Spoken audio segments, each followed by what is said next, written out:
bate ya sango sango ndamu bate ya sango sango malamu yango neliloba na nzambe liloba na nzambe yango neliloba na nzambe esilobiko yango neliloba na nzambe liloba na nguya yango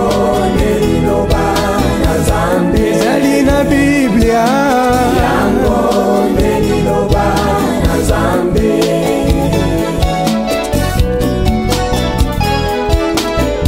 Toma Daiden sakola liloba na nzambe basali na nzambe nyonso na ngoma na Siona Evangeliste Bola Aerozan Evangeliste Bola te liloba na nzambe Evangeliste Kangolo te liloba na nzambe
na 814e message sabbatique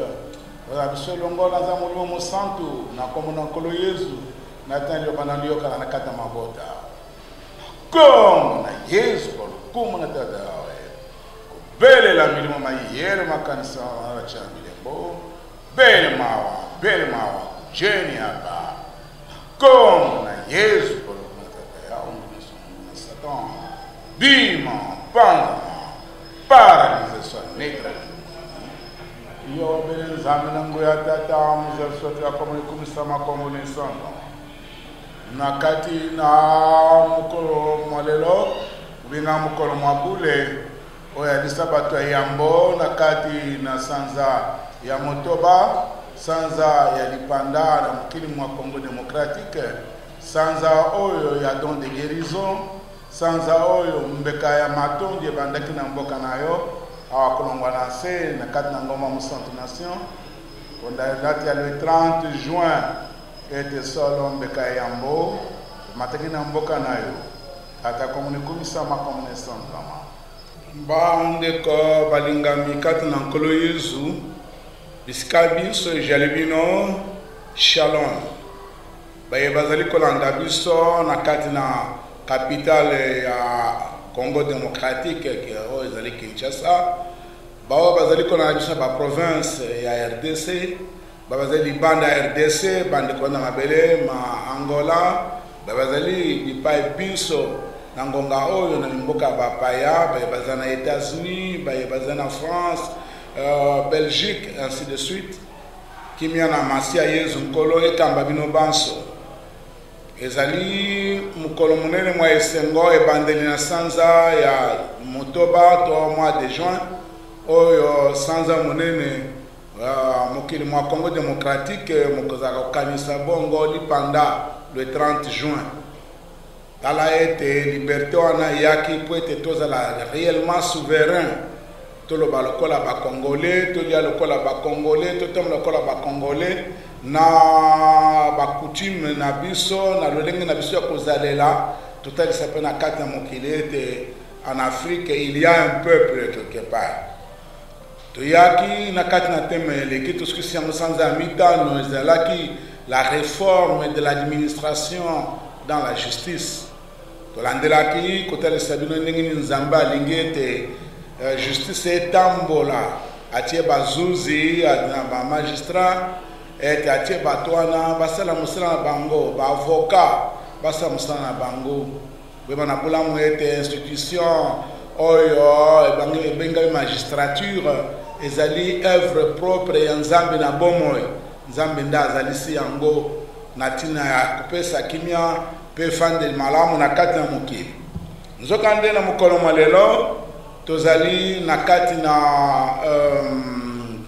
teme monene lisusu na mukanda mwa Romains chapitre 13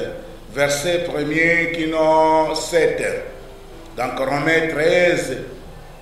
verset 1 à 7 Romanos 13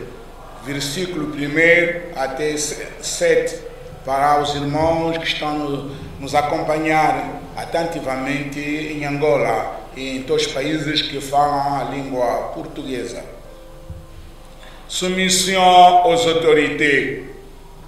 Voilà l'idée na ebandela na biso na premier sabbat na sanza na juin.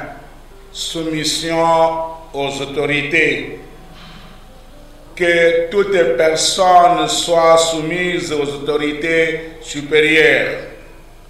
Car il n'y a point d'autorité qui ne vienne de Dieu. Les autorités qui existent ont été instituées de Dieu. C'est pourquoi celui qui s'oppose à l'autorité résiste à l'ordre que Dieu a établi. Ceux qui résistent attireront une condamnation sur eux-mêmes. Ce n'est pas pour une bonne action, c'est pour une mauvaise que les magistrats sont à redouter. Veux-tu ne pas craindre l'autorité? Fais le bien et tu auras son approbation. Le magistrat est serviteur de Dieu pour ton bien, pour mon bien, pour ton bien, pour notre bien. Mais si tu fais le mal, crains, car ce n'est pas en vain qu'il porte l'épée, étant serviteur de Dieu pour exercer la vengeance et punir celui qui fait le mal. Il est donc nécessaire d'être soumis, non seulement par crainte de la punition, mais encore par motif de conscience. C'est aussi pour cela que vous payez les impôts, car les magistrats sont des ministres de Dieu entièrement appliqués à cette fonction.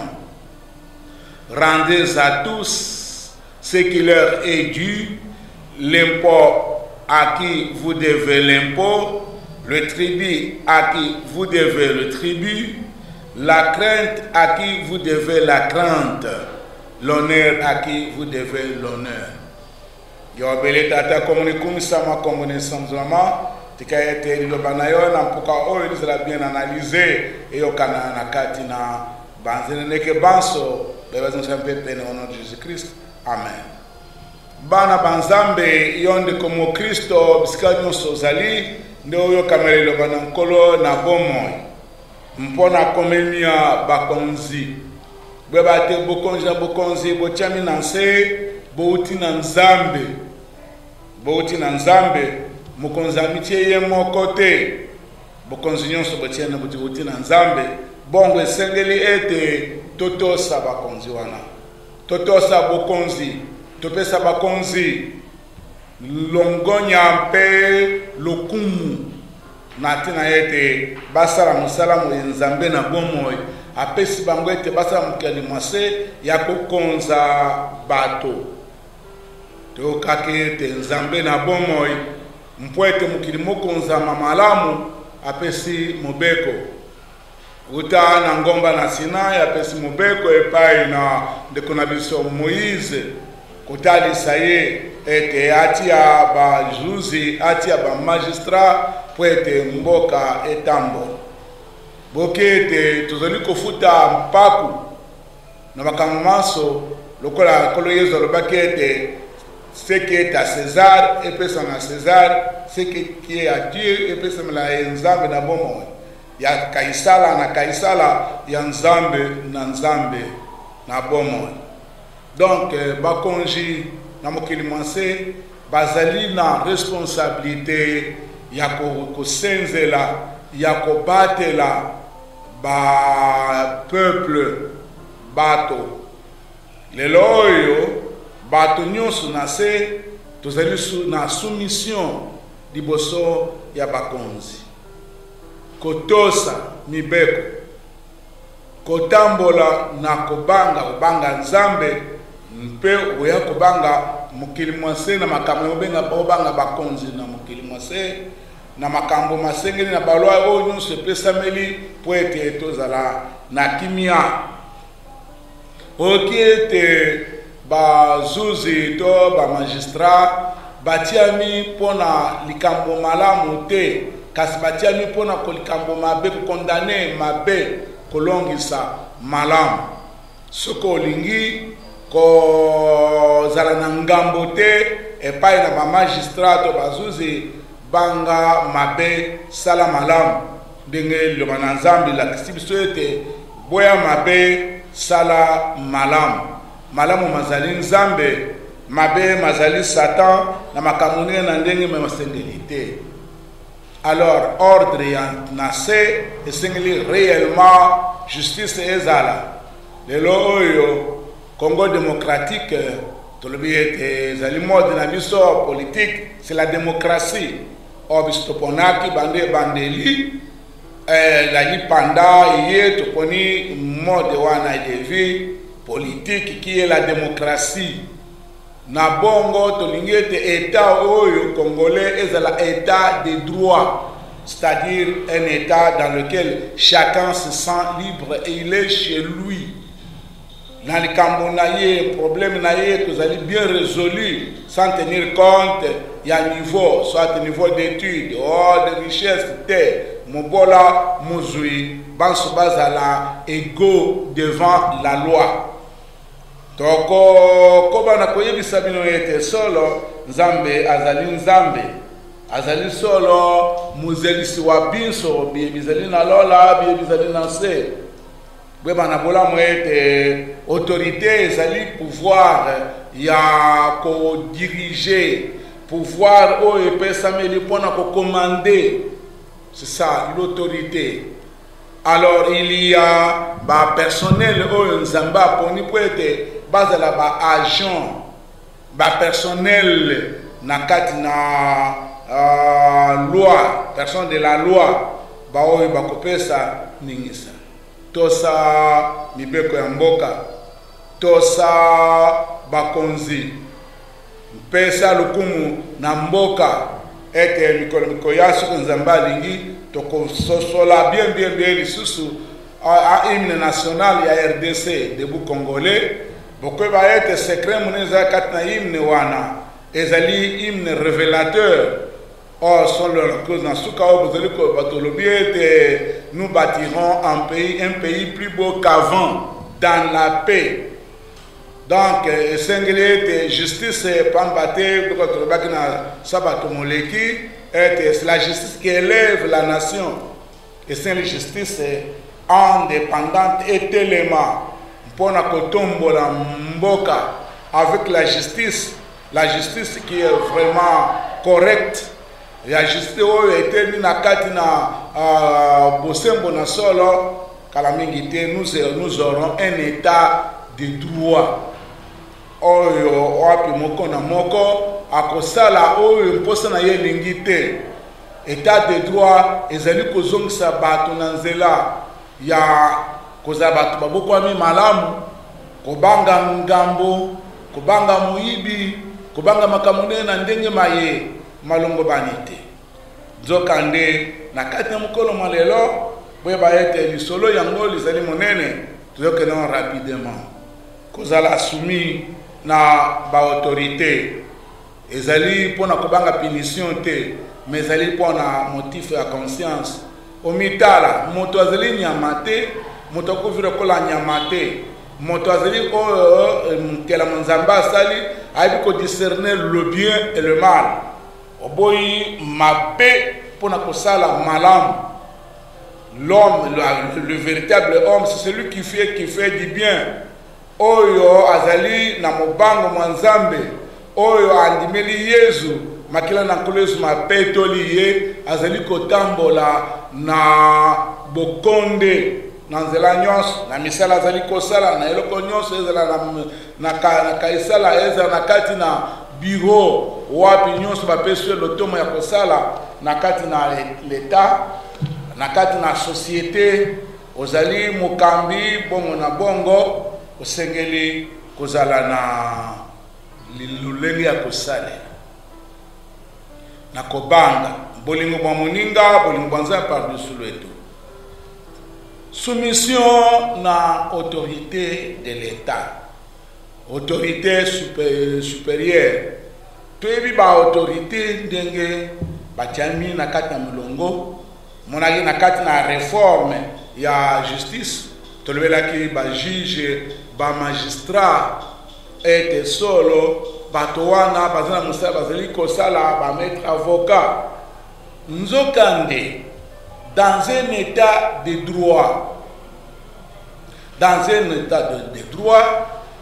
ma liberté et mes droits, là où s'arrête ma liberté et mes droits, c'est là où commence la liberté et les droits de l'autre. Là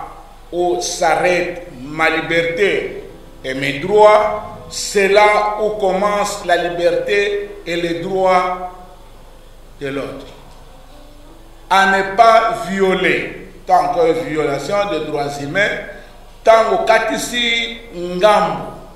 au katisi de l'autre côté, au kotina likambo ya moninga. Un exemple simple, ndeni ukota likambo ya moninga. Ozali, par exemple, motote na kati na société, ozali directeur, ozali un inspecteur, ozali comptable. Salaire na yo ozali 300 000 francs congolais. Ya salaire na yo.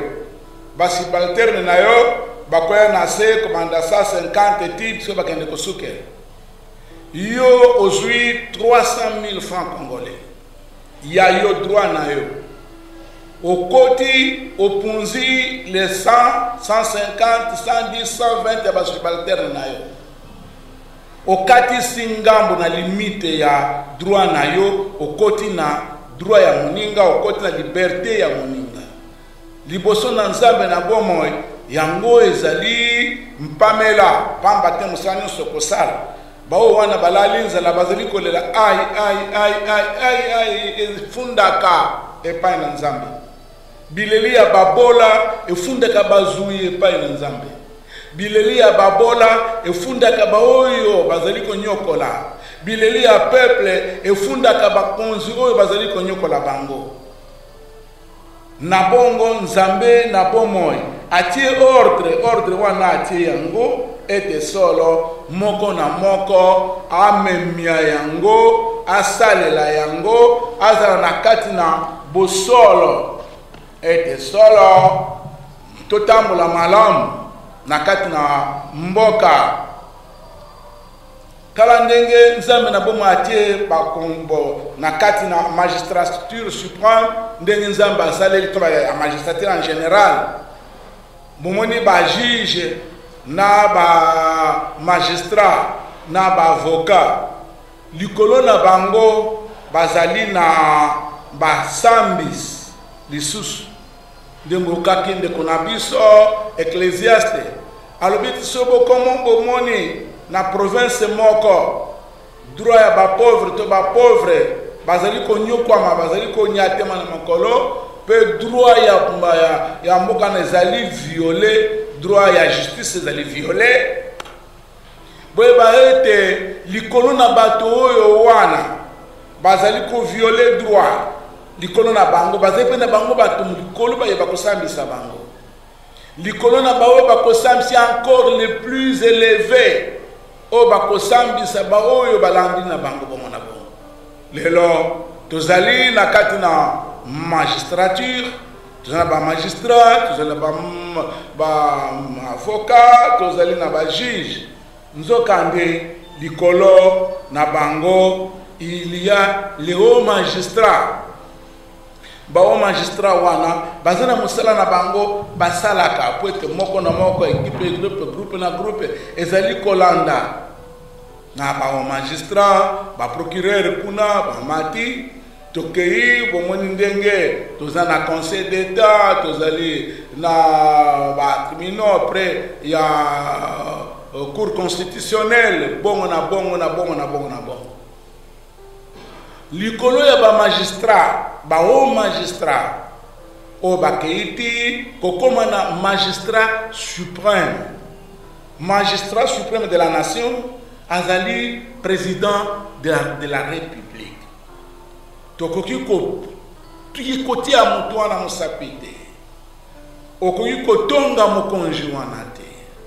okoki kotelemela ye pamba te yo mwana na nzambe biso ba Kristo musabiso ezeli pona ko bondela pona bakonzi yango po ete nzambe na bomo ya babatela apesa bango molimo mosantu molimo na bolingo ya kimia ya considérer peuple moke wana zalsem bokaki na mala komalekaki ete mokoki kozala mokonzi te soki bato bazali te il faut ozala mokonzi ya bato ya mokonzi azali komemia bato na ye bato bazali kopesa mokonzi lozito pe lokumu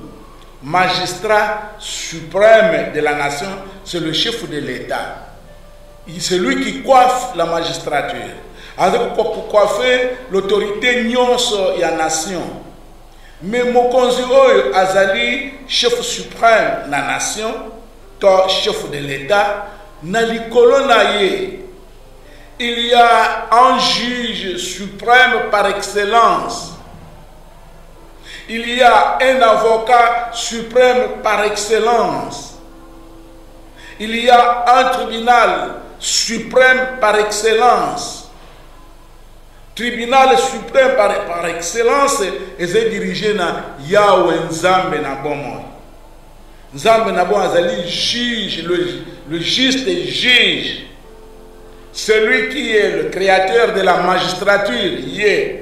a institué magistrature. Ezali institution euti pa na Nzambe apesi na bato alobi na Moïse banda kotia bazuzi na se pona basambisi. Alors omoni ete magistrat wana to juge suprême par excellence ya wa bibele ya zana musambisi te ana mutusu likolo na yete avocat suprême par excellence sauveur Jésus-Christ ospa kimbo moina ye poete biso tobika likolo na ye ana nkombo mususu te o eleki nkombo na Yesu mabolongo nyonso makufukamela Nzambe na bomoi na nkombo na nkolo Yesu ko baete Nzambe ali mokonzi wa seko mukanda mwa Philippiens 2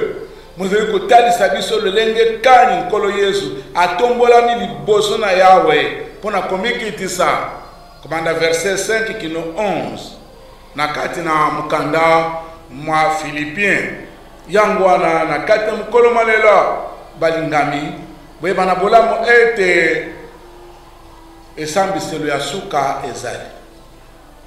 toseni kotosa mibeko kani tokotosa mibeko oyo mizali kotambola elongo na liloba na Nzambe pamba te esengeli ete mukambi ya bato mukonzi na mokili asengeli azala mutu na Nzambe ya solo ana bolingo bwa Nzambe par-dessus le tout atondisa na bolingo na moninga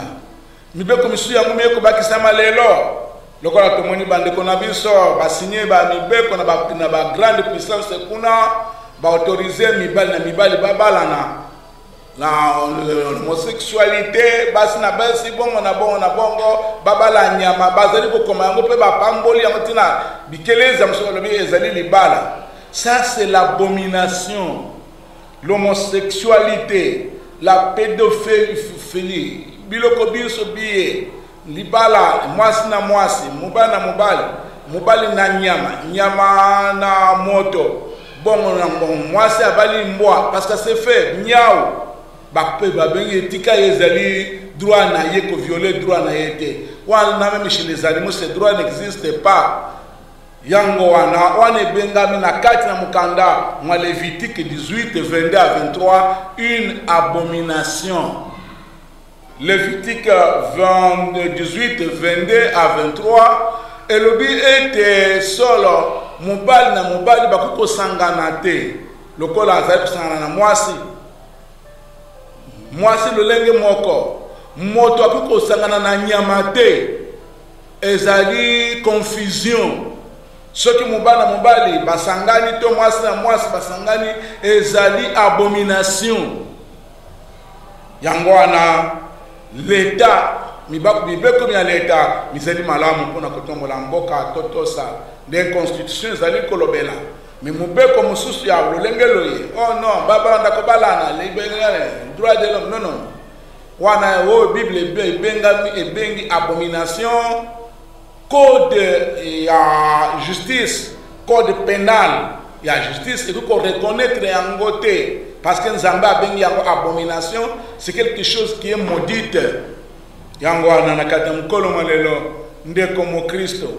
ozana na kati na pièce na yo d'identité to carte de citoyen bien que ezali na noter mais o wana tozana en provisoire mwana na Nzambe fotamboka na mikanda na yo soki police mukoyo ba agent de l'ordre à télémission obimisi mikanda c'est ça le respect soumission à l'autorité de l'État obimisi mikanda na yo na lememia otalisi mikanda na yo nini buku nanga yango carte nanga élection yanga électeur yango awatala nazali awa bon atel mikanda na yo siko sala ka siko zakanani ozali chauffeur ozali kotambola na motuka roulage à télémission pour les chefs de roulage à télémission alobi permis de conduire l'accès permis de conduire na limemia l'accès mikanda na yo ya mutuka na limemia ke kobanda ko l'accès ke oyebi ke mutuka za général oyebi ke mutuka ozali ya boy général za permis de conduire na yo te général azali carte rose ya mutuka te général azali moto général azali justifiable devant la loi il est sous la loi il est condamné la loi condamne aussi les généraux Nous devons apprendre ce qui se passe aujourd'hui dans notre pays. C'est un événement nouveau. Comme on a un ministre, pour répondre devant la barre de la justice. Aucun des côtés témoigner, qu'on samba devant les juges. C'est ça, Moussala, il y a un juge. Bavandi, pour ne pas makambo. Kokata makambo, et à la kailongi ya mutute, et à la titre ya mutute. Ministre, au Salimbeba, devant la justice. Basambisio Bayoki, député au Saliboye, devant la justice. Devant ces juges-là, il y a un juge qui les attend pour les juger. Ce que bakati likambona mabe dossier wana zepe kuna na mkonsenso lobaki na kati na malakoma lekati ya ete na liwa ya basambis nzoto na bango ba magistrat ba juge nzoto na bango ba makango na palais de la justice avant bakundaye basambi bakati balongoli onction na ye yo azaki ndai na ye ala paki ya kojuger bato na mokila malamu atikali simple corps mais amemi ba dossier na ye parce que balobaka na bango ete sika okende ko rendre compte na tribunal suprême de tout ce que tu as fait na parcours ya mission na yo. C'est pourquoi les juges et les magistrats ont une lourde responsabilité. Tosunga bango na mabondeli. To bonde la biso ba Kristo mangomba biskanyo sobozali. Bo bonde la pona ba sambisi, bo bonde la pona justice na biso etelema. Toza na kati na état de droit. Oyo muto akobima kokota te abenda salaire na yo na ndenge na ye ali amope na nko yo za kufanzala yazali ko sepel. S'il faut une petite voiture, un petit véhicule pour nous tous, nous devons y avoir. Moi vélo ya pamba moi salaire na yo wana et sombe la ka moi loko gata comme moyen de transport. Et c'est pour tout le monde, c'est pour na bazunité, moyen de transport ezali un bien-être pour na mutu nyonso asengela za moyen de transport na tant ya maladie, tant ya boye. Mokozo yango na nini c'est na musalana yango ana mabondeli mazali kopesa bila na poso oyo ninobanso lingomba na iskunyo sobo jali comme d'habitude et cause la semaine intercession en faveur ya ba juge ba avocat ba magistrat en faveur ya magistrature congolaise. Tout le monde répond à bango et nzamba bate la banda ba yebazali na sekino na magistral suprême chef de l'état nzambe abatela nzambe asunga nzambe apesa bango bomo molai poete bakamba mboka na kati na discipline ya sika na ndenge esengeli ete tozala bato tokozala bato nyama te. Lelo oyo bozo ko habiter na babiloko ndenge na ndenge banguma bambwa pona zo bozui bazoka bozui na nzela ya mabete ya kozala mobali ya nguma to nguma azala mobali na yo nyoka azala mobali ya moto. Finalement c'est quoi? Bazoka mbongo na makila ya bato te bazoka mbongo na moto mbongo na motoki. Thomas Paul a dit que celui qui ne travaille pas ne mange pas. Dieu est le premier ouvrier. Dieu a travaillé. Après que ça la musala nyonso na kati na mikolo moko na seconde moko monde ye vandi pe de bela. Mais il a travaillé pendant 6 jours. Abandi na mukolo na yamboke la lumière soit et la lumière fut. Aye mukolo mami bale akeli akaboli etando na se likolo komi ya yese na makolo. Mukolo mami sato abimisi mabele makauki bilona bibima na kati na mabele yango. Mukolo mami ne mami sato akaboli maya likolo na o ya se kabwani. Mukolo mami ne ibandeke bitwale sanza moi mpona kokengela moto bongo na bongo mukolo na motoba ayeko sukisa na kokela moto. Pona kokela moto il a travaillé Bible le biete akamata ki mabele ayemi yango ekeko apesi mpema ya bomoy na kata ekeko wana.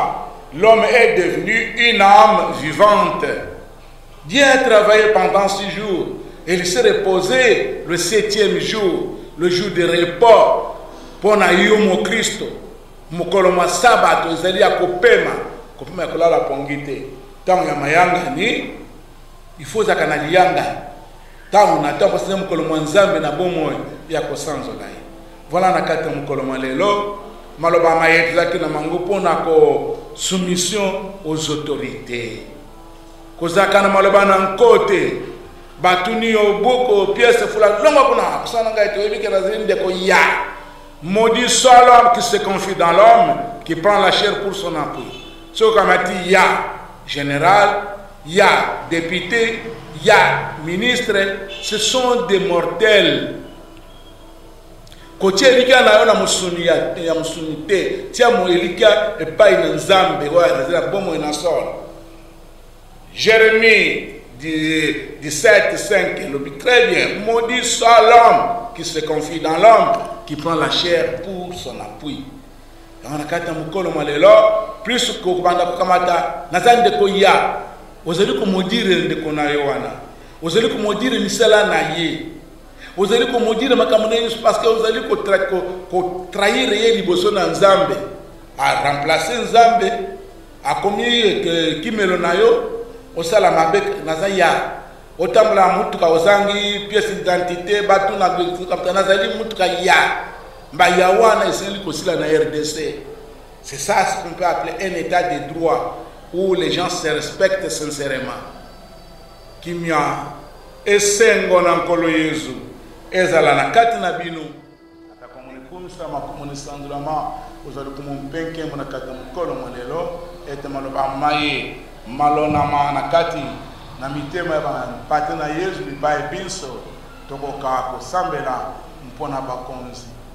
pour bakambi nyonso ya mboka na administration nyonso bazali kosalela bazonga na kadambo ndeko na motema moko ya kolingana pe kolinga mboka na kati bongo solo et na patriotisme authentique